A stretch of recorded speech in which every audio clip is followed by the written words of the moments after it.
Last এপিসোডে আমরা দেখেছিলাম ব্ল্যাক বুলস সেই টাউনে পৌঁছে গেছে যেই টাউনের মধ্যে এলফরা অ্যাটাক করেছে। এরপর সেখানে আস্থা আর তার ফ্রেন্ডরা মিলে সেই এলফদেরকে হারিয়ে দেয়। তখনই সেখানে র্যাডিস, স্যালি আর ভোল্টাস চলে আসে। তখন আস্থা তাদেরকে ক্লোয়ার কিংডমকে সাহায্য করার জন্য মানিয়ে নেয়। এই এপিসোডটা শুরু করার আগে আপনাদের কাছে আমার একটা রিকোয়েস্ট আছে। আপনাদের মধ্যে যারা এখন পর্যন্ত সাবস্ক্রাইব করেননি তারা প্লিজ সাবস্ক্রাইব করে দিন, আর এই ভিডিওটাতে একটা লাইক করে দিন, যাতে করে ইউটিউব এই ভিডিওটা আরো নতুন নতুন মানুষের কাছে পৌঁছে দিতে পারে। তাহলে আর কথা না বাড়িয়ে শুরু করা যাক। এই এপিসোডের শুরুতে আমরা দেখতে পাই ক্লোয়ার কিংডমের কিং ফিনরাল আর ল্যাংরেসের পেরেন্টসকে ডেকে বলে, তোমাদের ছেলের ল্যাংরেস রয়্যাল নাইট এক্সামের মধ্যে অনেক বেশি ডিস্ট্রাকশন করেছিল, আর এখন তো সে এই কিংডমের এক ট্রেটার হয়ে গেছে। এইসব শুনে ল্যাংরেসের মা বলে, আমার ছেলে এইসব কিছুই করতে পারে না, সে নির্দোষ। কিন্তু সেখানে কিং তাদের কোনো কথাই শোনে না, আর ফিনিসের সাথে ল্যাংরেসের যেই অ্যারেঞ্জ ম্যারেজ ছিল সেটাও ক্যান্সেল করে দেয়। তখনই সেখানে এক গার্ড কিংকে এখানের অ্যাটাকের কথা জানাতে আসে, কিন্তু কিং তাকে ধমক দিয়ে চুপ করিয়ে দেয়।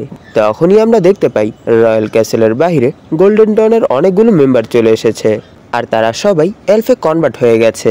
তখনই সেখানের এক পার্সন বলে, এই এরিয়া ক্যাসেল গার্ড হ্যান্ডেল করে, তাই আপনাদের এখান থেকে চলে যেতে হবে, আর এখন বাইরে যেই সব প্রবলেম চলছে সেই সব প্রবলেম সলভ করার চেষ্টা করুন। তখন ল্যাংরেস বলে, এর জন্য আমাদেরকে ক্ষমা করবেন, কারণ এই গেটের অপর পাশে যেই পার্সনরা আছে তাদের সাথে আমাদের কিছু কাজ আছে। এটা শুনে সেই পার্সন বলে, এটা আবার কোন ধরনের মজা? এই গেটের অপর পাশে এই কিংডমের 3টা গ্রেট রয়্যাল ফ্যামিলির মেম্বার আছে, এই জন্য ম্যাজিক নাইটদের এই গেট ক্রস করার কোনো পারমিশন নেই। এটা শুনে ল্যাংরেস বলে, এই রুলস তোমাদের মতো হিউম্যানদের জন্য, তাই আমরা এই রুলস ব্রেক করতে পারবো। এটা বলেই সে একটা অ্যাটাক করে দেয়, আর সেই এক অ্যাটাকেই সামনের গেট মধ্যখান থেকে কেটে যায়। আর এইসব দেখে ক্যাসেল নাইটস ল্যাংরেসের উপর অ্যাটাক করে দেয়। এটা দেখে বাকিরা ক্যাসেল নাইটসদের উপর অ্যাটাক করে দেয়। তখনই সেখানে ফিনরাল আর ক্যাপ্টেন ইয়ামি চলে আসে। তখন ফিনরাল বলে, তাহলে অবশেষে ল্যাংরেস ক্যাসেলের গেট ভেঙেই ফেলেছে। তখন ক্যাপ্টেন ইয়ামি বলে, এমনিতেও আমার রয়্যালসদেরকে নিয়ে কোনো টেনশন নেই, কিন্তু এই কি সত্যি অনেক বেশি পাওয়ারফুল ছিল। এর মানে সেখানে যারা আছে তারা সবাই অনেক বেশি টাফ, আর এখন যেহেতু বাকি ম্যাজিক নাইটস টাউনের প্রবলেম হ্যান্ডেল করছে, তাই এখন আমাদেরকেই তাদের সাথে ফাইট করতে হবে। এইসব বলতে বলতে যখনই তারা উপরে পৌঁছয় তখনই গোল্ডেন টনের মেম্বাররা তাদের উপর অ্যাটাক করে দেয়। তখনই ফিনরাল তার স্পেশাল ম্যাজিক ইউজ করে ক্যাপ্টেন ইয়ামিকে সেই পার্সনের পেছনে পাঠিয়ে দেয়। আর যখনই ক্যাপ্টেন ইয়ামি সেই পার্সনের উপর অ্যাটাক করবে তখনই পেছন থেকে আরও একজন ক্যাপ্টেন ইয়ামির উপর অ্যাটাক করে দেয়। এটা দেখে ফিনরাল ওনাকে টেলিপোর্ট করে আবার নিজের কাছে নিয়ে আসে, আর বলে, তাদের ম্যাজিক পাওয়ার তো সত্যি অনেক বেশি হার্ড, তাই আমার মনে হয় না আমরা এখানে তাদেরকে হ্যান্ডেল করতে পারবো। তখনই গোল্ডেন টনের এক মেম্বার বলে, তোমরা কি এখানে আমাদেরকে মারার ট্রাই করবে না? এটা শুনে ক্যাপ্টেন ইয়ামি বলে, তুমি কোনো টেনশন করো না, আমি তোমাকে এখনই একটা শিক্ষা দিচ্ছি, আর তোমাকে এই বডির উপর কবজা করার সাহসকে দিয়েছে। এইসব শুনে তাদের মধ্যে একজন ক্যাপ্টেন ইয়ামির উপর অ্যাটাক করে দেয়। তখনই ক্যাপ্টেন ইয়ামি তার অ্যাটাক অ্যাবজর্ব করতে করতে তার দিকে এগোতে শুরু করে, কিন্তু তখনই পাশ থেকে ক্যাপ্টেন ইয়ামির উপর আরও একজন অ্যাটাক করে দেয়। এর জন্য ক্যাপ্টেন ইয়ামি অনেকটা পেছনে চলে আসে। তখন ক্যাপ্টেন ইয়ামি ভাবছিল তারা তো এখানে 4 জন, আর তাদের 4 জনের সাথে ফাইট করাটা সত্যি অনেকটা কষ্টকর হবে। তখন তিনি বলে, এখানে তোমাদের সংখ্যা যতই হোক না কেন আমি তোমাদের সবাইকে একটা শিক্ষা দিব। এটা শুনে গোল্ডেন টনের এক মেম্বার বলে, এতে কোনো কিছুই যায় আসে না যে তোমাদের মতো কত হিউম্যান আমাদের উপর অ্যাটাক করে, কিন্তু সব শেষে তোমাদেরকেই মরতে হবে। তখনই পেছন থেকে ক্যাপ্টেন জ্যাক তাদের উপর অ্যাটাক করে দেয়। ওনাকে দেখে ক্যাপ্টেন ইয়ামি বলে, তাহলে অবশেষে আমাদের রিইনফোর্সমেন্ট চলে এসেছে, কিন্তু আমি এই জিনিসটা বুঝতে পারছি না যে এই অদ্ভুত পার্সনেরই কেন এখানে আসতে হলো। এটা শুনে ক্যাপ্টেন জ্যাক বলে, কি হলো ইয়ামি, তাদের আগে কি তুমি এখানে মরতে চাও? তখন ক্যাপ্টেন ইয়ামি বলে, তুমি লাস্ট অ্যাটাকে প্রায় আমাকে মেরেই ফেলেছিলে, কিন্তু এটা দেখে ভালো লাগলো যে তুমি এলফদের কন্ট্রোলে আসোনি। তখনই গোল্ডেন টনের মেম্বাররা বলে, তৈরি হয়ে যাও হিউম্যানস, কারণ আমরা এখানেই তোমাদেরকে মেরে ফেলবো। এটা শুনেই ক্যাপ্টেন জ্যাক তাদের উপর অ্যাটাক করে দেয়, কিন্তু ওনার অ্যাটাকে ওদের বডিতে কোনো ইফেক্টই পড়ে না। তখনই আমরা দেখতে পাই ক্যাপ্টেন ইয়ামির উপরও তাদের মধ্যে 2 জন অ্যাটাক করে দেয়। তখন ওনারা এই জিনিসটা নোটিস করে যে তাদের 4 জনকে হ্যান্ডেল করাটা তাদের জন্য অনেকটা কঠিন হয়ে পড়ছে। তখন ক্যাপ্টেন ইয়ামি ভাবছিল, আমার এখানে তাদের অ্যাটাকগুলো ডজ করার জন্য এখানে আমার পুরো সেন্স ইউজ করতে হচ্ছে, সত্যি এই ফাইটটা তো অনেক বেশি কঠিন হয়ে পড়ছে। আর অন্যদিকে ক্যাপ্টেন জ্যাক তাদের উপর অনবরত অ্যাটাক করেই যাচ্ছিল, আর এই জিনিসটাতে তিনি অনেক বেশি এনজয় করছিল। এটা দেখে ক্যাপ্টেন ইয়ামি ভাবতে শুরু করে সে তো আগের থেকেও অনেক বেশি পাগল হয়ে গেছে। আর এই সব কিছু দেখে ফিনরাল ভাবছিল আমার এই জিনিসটা বিশ্বাস হচ্ছে না যে দুজন ক্যাপ্টেনের পক্ষেও তাদেরকে হারানোটা এত বেশি কঠিন হয়ে পড়ছে। তখনই আমরা দেখতে পারি ক্যাপ্টেন জ্যাক ফাইনালি তার অপোনেন্টের উপর একটা ফাইনাল অ্যাটাক করে দেয় আর বলে, এই ওয়ার্ল্ডের মধ্যে এরকম কোনো জিনিস নেই যা আমি কাটতে পারবো না। এটা দেখে তাদের মধ্যে এক পার্সন বলে, এটা তো ইম্পসিবল, এটা কি করে হতে পারে, সে তো এখানে ম্যাজিক প্রপার্টি চেঞ্জ করে ফেলেছে। তখনই ক্যাপ্টেন ইয়ামি তাকে ডিস্ট্র্যাক্ট দেখে তার পেছন থেকে অ্যাটাক করে তাকে বেহোশ করে ফেলে। তখনই বাকি দুজন ক্যাপ্টেন ইয়ামি আর ক্যাপ্টেন জ্যাকের উপর পেছন থেকে অ্যাটাক করে দেয়। এটা দেখে ফিনরাল ওনাদেরকে টেলিপোর্ট করে তাদের পেছনে পাঠিয়ে দেয়। এতে করে তারা সেখানে তাদেরকেও খুব সহজেই হারিয়ে দেয়। তখন ক্যাপ্টেন ইয়ামি বলে, সত্যি তুমি এখানে অনেক ভালো একটা কাজ করেছো ফিনরাল। তখন ক্যাপ্টেন জ্যাক বলে, যদি তুমি এভাবেই আমাকে আমার ফাইটের মধ্যে সাহায্য করতে পারো তাহলে তুমি সত্যি অনেক বেশি কাজের। তখন তারা সেখানে ফিনরালকে নিয়েই একে অপরের সাথে ঝগড়া শুরু করে দেয়। এইসব দেখে ফিনরাল বলে, প্লিজ আপনারা এখন ফাইটের উপর খেয়াল করুন। তখনই সিন শিফট হয় আর আমরা দেখতে পাই লেটয়েল ক্যাপ্টেন নোজেলের বাড়িতে অ্যাটাক করে দিয়েছে আর সে সেখানের সবাইকেই ব্রুটালি মেরে ফেলছে। তখনই সেখানের এক পার্সন বলে, তোমাদের মতো ম্যাজিক নাইটসদেরকে আমাদেরকে সেভ করার জন্য বানানো হয়েছে, তাহলে তোমরা আমাদের উপর অ্যাটাক কেন করছো? এইসব শুনে লিটয়েল তাকেও সেখানে মেরে ফেলে। এটা দেখে অন্যজন সেখানেরই এক কাজের মহিলার পেছনে চলে আসে। তখন লিটয়েল তাকেও মেরে ফেলে আর বলে, তুমি আমার নিডল থেকে বাঁচতে পারবে না, আর এমনিতেও আমরা এখানে সবাইকে মারতে এসেছি, তাই তুমি এখানে বাঁচতে পারবে না। এটা বলেই সে সেই কাজের লোককেও মেরে ফেলে। আর অন্যদিকে নেভরা হাসতে হাসতে বলছিল, আমার এই জিনিসটা বিশ্বাস হচ্ছে না সলিড যে তুমি নোবেলের সাথে হেরে গেছো। আমার মনে হয় সেই সময় তুমি একটু বেশি কেয়ারলেস হয়ে গিয়েছিলে। তখন সলিডের নোবেলের সাথে ফাইটের দিনের কথা মনে পড়ে। তখন সলিড বলে, আমি তোমাকে মাফ করব না নোবেল, আমি একদিন নিশ্চয়ই এর বদলা নেব।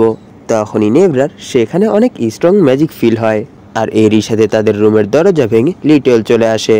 আর তাকে দেখে সলিড বলে, আমি বুঝতে পারছি না গোল্ডেন টন এখানে কি করছে, তুমি কি এটা জানো না যে তোমাদের এখানে আসার কোনো অনুমতি নেই? তখন লিটল বলে, তোমাদের ম্যাজিক দেখে তো এটা মনে হচ্ছে যে তোমরা রয়্যালিটি, তাই আমি এখন তোমাদেরকে মেরে ফেলবো। তখন সেখানে নেভরা ভাবছিল, সত্যি তার ম্যাজিক পাওয়ার তো অনেক বেশি অ্যামেজিং, আর বলে, আমার মনে হয় তোমাকে কেউ ম্যানার্স শেখায়নি, তাই আমি তোমাকে এটা শিখিয়ে দিচ্ছি। এটা বলেই সে নিজের অনেকগুলো ক্লোন ক্রিয়েট করে তার উপর অ্যাটাক করে দেয় আর বলে, তুমি একটা রয়্যালিটির পাওয়ার সম্পর্কে কিছুই জানো না। কিন্তু আমরা দেখতে পারি লিটল তার ম্যাজিককে খুব সহজেই কেটে তার উপরই অ্যাটাক করে দেয়। তখন সেখানে নেভরা ভাবছিল, সে এখানে আমার কোনো ক্লোনের উপর অ্যাটাক না করে আমার অরিজিনাল বডির উপর কি করে হিট করেছে। তখন লিটল বলে, সত্যি এই হিউম্যানদের ম্যাজিক তো কোনো কাজেরই না। এইসব দেখে সলিড বলে, তোমাকে এইসব কিছু করার সাহস কে দিয়েছে? এখন যেহেতু তুমি আমার বোনের উপর অ্যাটাক করেছো সেহেতু তুমি আর এখান থেকে বেঁচে ফিরতে পারবে না। তখন লিটল বলে, তুমি তো একটা রয়্যালিটি, তাহলে কি তুমি এই জিনিসটা এখনো ফিল করতে পারছো না যে সব হিউম্যানস এখন ডিস্ট্রয় হতে চলেছে? তখনই সিন শিফট হয় আর আমরা দেখতে পারি দ্য আই অফ মিডনাইট সানের বেস রয়্যাল ক্যাপিটালে পৌঁছে গেছে। আর সেই বেস দেখে ক্যাপ্টেন জ্যাক বলে, আমার মনে হয় এর ভেতর অনেক অ্যামেজিং জিনিস আছে, এখন তো মনে হচ্ছে আমি আরো অনেক বেশি মজা করতে পারবো। এইসব শুনে ফিন্ডার বলে, আপনার কি এই সব কিছুই ফান মনে হচ্ছে? নিশ্চয়ই এই বেসের ভেতর তো আরো বেশি ডেঞ্জারাস পার্সন হবে। তখন ক্যাপ্টেন ইয়ামি বলে, আমি বুঝতে পারছি না তারা এত বড় হাইড আউটকে এখানে কি করে নিয়ে এসেছে, কিন্তু দেখো এখানে তাকে ফলো করতে করতে একটা লিটল বার্ডও এসে পড়েছে। তখনই আমরা দেখতে পারি ক্যাপ্টেন নোজেল বাকি রয়্যাল নাইটদেরকে নিয়ে সেখানে চলে এসেছে। তখন ফিন্ডার বলে, নোভেল আমাকে এর জন্য ক্ষমা করে দিও, কারণ আমি তোমাকে অনেক বেশি টেনশনে ফেলে দিয়েছিলাম। এটা শুনে নোভেল বলে, আমি তো তোমাকে নিয়ে কোনো টেনশনই করছিলাম না, আর তুমি তো সেখানে শুধু আরাম করে শুয়েছিলে, আর এখন যেহেতু ঠিক হয়ে গেছো তাই কাজে লেগে পড়ো। আর এরই সাথে সে মনে মনে ভাবছিল, এটা দেখে আমার অনেক ভালো লাগছে যে সে ঠিক হয়ে গেছে। তখন জোরা বলে, তাহলে তুমি এখানে সাইকো ক্যাপ্টেন, দেখো অবশেষে আমাকে ম্যাজিক নাইট জয়েন হতেই হলো, এর কারণ তোমরা সবাই ইউজলেস। এইসব শুনে ক্যাপ্টেন ইয়ামি বলে, এক মিনিট, তুমি আমাকে আগে এটা বলো যে তুমি কে?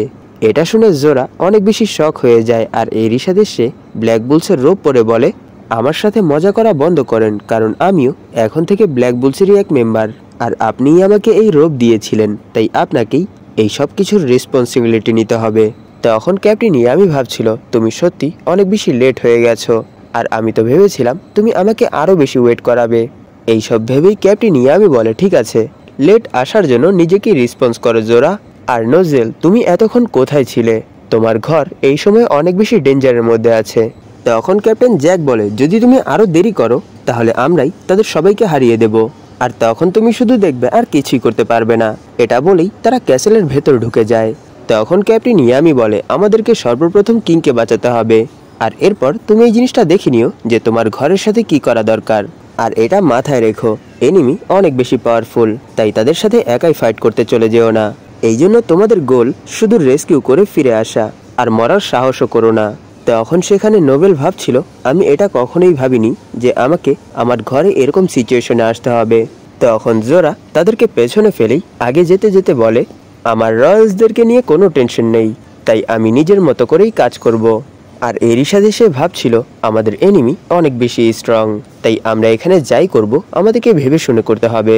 তখনই পেছন থেকে নোবেল বলে, তুমি একা একা কোথায় যাচ্ছ? তখন ক্যাপ্টেন নোজেল বলে, তাকে যেতে দাও, কারণ সে রয়্যাল নাইটে সিলেক্ট হয়েছিল, তাই আমার তার উপর পুরো বিশ্বাস আছে যে সে ঠিক থাকবে। তখনই এক এলফ ক্যাপ্টেন নোজেলদের উপর অ্যাটাক করে দেয়, কিন্তু তিনি খুব সহজেই তাকে ক্যাপচার করে ফেলে আর তাকে হারিয়ে দেয়। এইসব দেখে নোবেল ভাবছিল, তিনি তার মার্কিউরি ম্যাজিক অনেক ভালোভাবে ইউজ করতে পারে, যার জন্য তিনি অ্যাটাক আর ডিফেন্স একই সময় করতে পারে। সত্যি তিনি তো অনেক বেশি অ্যামেজিং। তখনই ক্যাপ্টেন নোজেল আর নোবেল এই জিনিসটা ফিল করে যে সলিডের রুমের উপর কেউ অ্যাটাক করে দিয়েছে। তখনই আমরা দেখতে পারি সলিড লিটয়েলের উপর অনবরত অ্যাটাক করছে, কিন্তু তার কোনো অ্যাটাকই কাজে আসছে না। এইসব দেখে সে তার সব থেকে পাওয়ারফুল স্পেলের সাহায্যে তার উপর অ্যাটাক করে দেয়, কিন্তু সেই অ্যাটাকও তার বডিতে টাচও করতে পারে না। এইসব দেখে সলিড বলে, আমি একটা রয়্যালিটি, তাই তোমার আমার উপর অ্যাটাক করার সাহস কোথা থেকে এসেছে? এটা শুনে লিটল বলে, আমি তোমার অনেক ফালতু কথা শুনে ফেলেছি, তাই এখন মরে যাও। এটা বলেই সে তার উপর অ্যাটাক করে দেয়, কিন্তু তখনই সেখানে ক্যাপ্টেন নোজেল সেই অ্যাটাক থেকে তাকে সেভ করে ফেলে। তখনই নোবেল তার মানা স্কিন অ্যাক্টিভেট করে তার সব থেকে পাওয়ারফুল স্পেলের সাহায্যে তার উপর অ্যাটাক করে দেয়। এটা দেখে লিটল তার কম্পাস ম্যাজিকের সাহায্যে তার অ্যাটাকের ডাইরেকশন চেঞ্জ করে দেয়। এইসব দেখে সলিড ভাবছিল, আমার এটা বিশ্বাস হচ্ছে না যে নোবেলের এত পাওয়ারফুল অ্যাটাকেও তার কিছুই হয়নি। আর এটা দেখে ন্যাবরাও ভাবছিল, আমার এটা বিশ্বাস হচ্ছে না যে নোবেল এত পাওয়ারফুল স্পেল ইউজ করতে পারে, কিন্তু মনে হয় সেও এখানে কোনো কাজের না। আর আমি এই জিনিসটা তো কখনো মানতে চাই না, কিন্তু এটা মানতে হবে যে আমি যদি এখানে থাকি তাহলে শুধু শুধু আমি তাদের রাস্তায় আসব, তাই আমার এখান থেকে চলে যেতে হবে। এইসব ভেবেই যখনই সে সেখান থেকে যাওয়ার ট্রাই করে, তখনই লিটল তার ম্যাজিক অ্যাক্টিভেট করে ফেলে আর বলে, যতক্ষণ পর্যন্ত তোমরা আমাকে হারাতে পারবে না ততক্ষণ পর্যন্ত তোমরা এখান থেকে কোথাও যেতে পারবে না। আর এখানে আমার ম্যাজিকের জন্য তোমরাও নিজেদের ম্যাজিক কন্ট্রোল করতে পারবে না, তাই তোমরা এখানে যত পাওয়ারফুল স্পেলই ইউজ করো না কেন, তোমাদের অ্যাটাক আমার কিছুই করতে পারবে না। তাই এখানে তোমরা আমার অ্যাটাক থেকেও নিজেদেরকে সেভ করতে পারবে না। এটা বলেই সে ক্যাপ্টেন নোজেলের উপর অ্যাটাক করে দেয়, যার জন্য ক্যাপ্টেন নোজেল সেখানে ইনজার্ড হয়ে যায়। এটা দেখে সলিড সেখানে অনেক বেশি ভয় পেয়ে যায়। তখন ক্যাপ্টেন নোজেল বলে, কোনো টেনশন করো না, আমি এখানের সব কিছুই ঠিক করে ফেলবো। তখন সেখানে নোবেল ভাবছিল, এখানের সব কিছুই ঠিক আছে, আর আমি অনেক বেশি ট্রেনিং করেছি, তাই আমি এখানে লড়াই করতে পারবো, আর আমি এখানে তোমাকে আমার ফ্যামিলিকে হার্ট করতে দেব না। তখন ক্যাপ্টেন নোজেল বলে, তাহলে চলো নোবেল, তাকে আমাদের আসল পাওয়ার দেখানো যাক। ক্যাপ্টেন নোজেলের এই কথার সাথেই এপিসোড এখানেই শেষ হয়ে যায়। ধন্যবাদ আপনাদের এই পর্যন্ত দেখার জন্য। তাহলে দেখা হবে এর পরের এপিসোডে।